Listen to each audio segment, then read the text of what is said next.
اس دفعہ جو صورتحال سامنے آ رہی ہے، جیسے ہمارے ساتھی میاں شہباز صاحب نے بھی بتایا، وہ چونکہ پہلے سے ہی ایک ماحول بنا ہوا ہے اور ایک غیر یقینی کی صورتحال تھی۔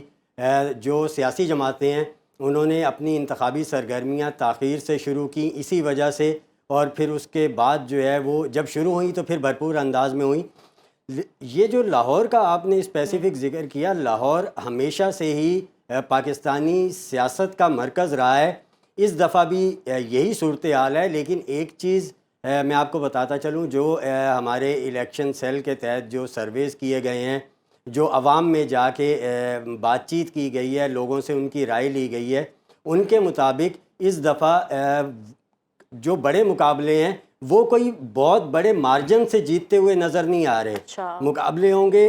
ٹف ہوں گے، کلوز مارجن سے جو ہے وہ کینڈیڈیٹ جیتے گا جو بھی جیتا۔ لیکن ایک چیز ہے کہ ہو سکتا ہے کہ ہمیں ان بڑے مقابلوں میں کئی سرپرائز دیکھنے کو ملیں۔ تو یہ جو ابھی لاہور کی صورتحال، بلکہ اگر اسے ایسا کہا جائے کہ ملک کے دیگر بڑے شہروں میں بھی کچھ اسی طرح کی صورتحال سامنے آ رہی ہے کہ ہمیں کئی جگہوں پر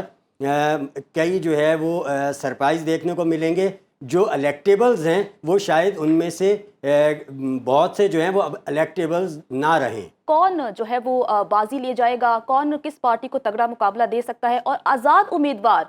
کس طرح سے الیکشن ریزلٹس پر اثر انداز ہو سکتے ہیں؟ دیکھیں، ابھی ہم بات کراچی کی کر رہے ہیں، لیکن اوور آل جو سچویشن ہے وہ ہمیں ہمارے سرویز کے دوران اور ہمارے یہ الیکشن سیل کی جو ہم کام کر رہے تھے اس کے دوران ہمیں یہی نظر آئی ہے کہ آزاد امیدوار جو ہیں وہ اس دفعہ ایسی پوزیشن میں ہیں کہ شاید ہمیں جو ہے وہ 1985 کے انتخابات کی یاد تازہ کروا دیں۔ اور کراچی میں بھی کچھ ایسی ہی صورتحال سامنے آ رہی ہے کہ وہاں پہ آزاد امیدواران کے جیتنے کے امکانات زیادہ ہیں۔ مطلب آپ اسے اس طریقے سے دیکھ سکتے ہیں کہ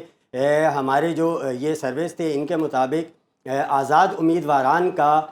اثر و رسوخ زیادہ ہے، ووٹر ان کی طرف جو ہے وہ زیادہ متوجہ ہو رہے ہیں اور ان کی بات سن رہے ہیں۔ جبکہ جو دوسرے نمبر پر جو ہمارے سرویز کے مطابق جو دوسرے نمبر پر لوگ آتے ہیں وہ بڑی تعداد میں وہ لوگ ہیں جو ووٹ ہی نہیں ڈالنا چاہتے۔ پھر اس کے بعد تیسرے نمبر پر جو ہے وہ جماعت اسلامی، پیپلز پارٹی اور دیگر جماعتیں آ جاتی ہیں۔